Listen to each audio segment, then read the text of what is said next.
अस्सलाम वालेकुम my language learners, hope you guys are doing well. अच्छा जी, अब ये हमारी एरर हंट की एपिसोड 5 है और यहाँ पे हम इसमें जो टॉपिक डिस्कस कर रहे हैं आजकल वो है रॉन्ग यूज़ ऑफ टेंसेस का। पिछली 4 वीडियोस में हम ऑलमोस्ट नहीं बल्कि 100% 17 एग्जाम्पल्स जो हैं वो डिस्कस कर चुके हैं। इनको आप 17 रूल्स भी कह सकते हैं या 17 मिस्टेक्स भी कह सकते हैं, इट्स अप टू यू, जैसे आप इसको नाम देना चाहें। अब हम चलते हैं अपनी 18th एग्जाम्पल की तरफ। क्वेश्चन है, the class already started before I arrived। ठीक है जी। अब सबसे पहले यहाँ पे हम मिस्टेक को आइडेंटिफाई कर लेते हैं and then we will come to know कि यहाँ पे रूल क्या अप्लाई होगा जो यहाँ पे चाहिए। अच्छा, अब ये है, गलती ये है कि हम यहाँ पे ऐड करेंगे हैड को। ठीक है जी। हम हैड को क्यों ऐड कर रहे हैं, इसकी वजह ये है कि जब आपके पास पास्ट के अंदर दो एक्शंस हों, उसमें से एक ऐसा होगा जो नियर पास्ट में हुआ होगा और एक पहले हुआ होगा, यानी और ज़्यादा दूर होगा। फॉर एग्ज़ाम्पल, इसकी एग्जांपल ऐसे समझ लेते हैं, जैसे हम सपोज़ करें अभी 10 बजे, तो 10 बजे से पहले 15 मिनट आप करें तो 9:45 होंगे। उससे और 15 मिनट पहले कर लें तो वो क्या हो जाएंगे, 9:30 हो जाएंगे। अब हमारे पास दो एक्शंस हैं, एक 9:45 को हुआ है और एक 9:30 पे हुआ है। तो जो एक्शन आपका 9:30 पे होगा, यानी दूर वाले पास में हुआ होगा, उसको आपने किससे शो करना है, हैड से मेंशन करना है। ठीक है। अब ये है, इसको मैं लिख भी देता हूँ कि ये जो क्लास स्टार्टेड वाला टाइम है ये है जी हमारा 9:30। ठीक है जी।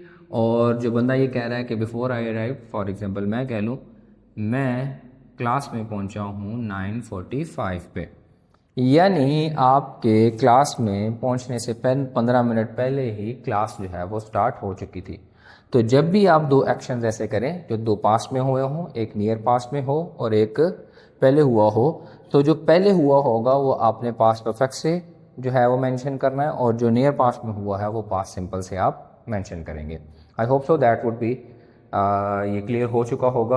अब हम चलते हैं आगे।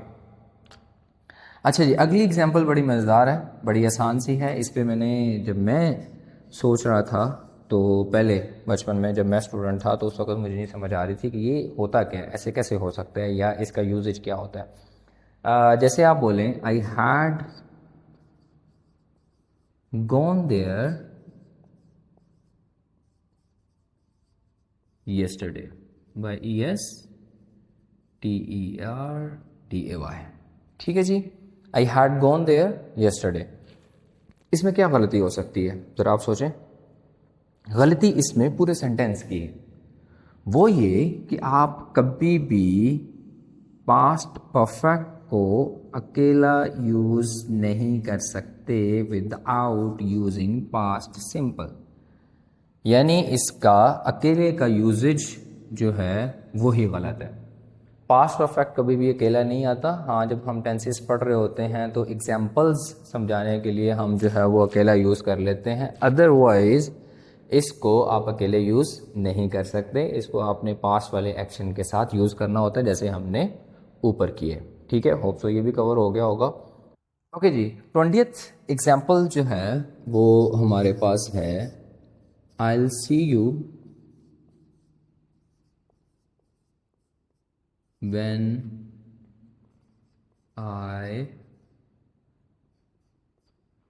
I'll कर दें या I will कर दें, यहाँ पे कर देते हैं will return, हमारे पास उधर जगह थोड़ी है।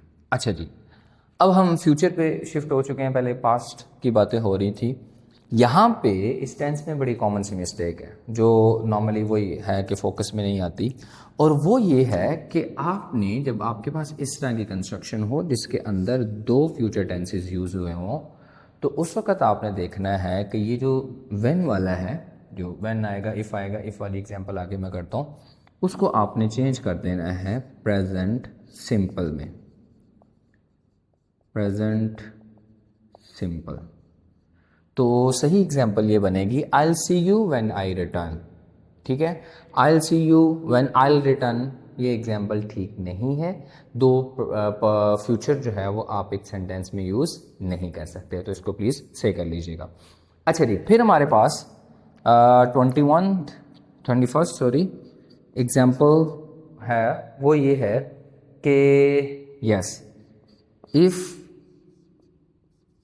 ही विल, अभी मैं विल पूरा पूरा लिखूंगा ताकि जब हम रिमूव करें तो कॉन्ट्रैक्शन हमारे पास ना हो, उसको रिमूव करना आसान है। If he will ask me, ठीक है जी, आई विल इनवाइट हिम। मतलब बात ये हो रही है कि किसी को आप बुलाना नहीं चाह रहे या आपको श्योर नहीं है कि वो आएगा या नहीं आएगा, तो आप फिर इस तरह की बात करते हैं। अगर वो कहेगा तो चले हम बुला लेंगे, मैं उसको जो है वो इनवाइट कर लूँगा। अब यहाँ पे देखें, जैसे हमने विल में किया था वैसे ही होगा कि हम ये करेंगे कि ये जो इफ़ वाला टेंस है ना, इफ़ वाले टेंस में हम प्रेजेंट सिंपल यूज़ करेंगे। प्रेजेंट सिंपल याद रखिएगा, प्रेजेंट सिंपल जो है वो प्रेजेंट इंडेफिनिट भी है। अगर आप इसको प्रेजेंट इंडेफिनिट बोलते हैं तो आपको पता होना चाहिए। तो अब इसमें से रिमूव क्या होगा, सिर्फ और सिर्फ विल।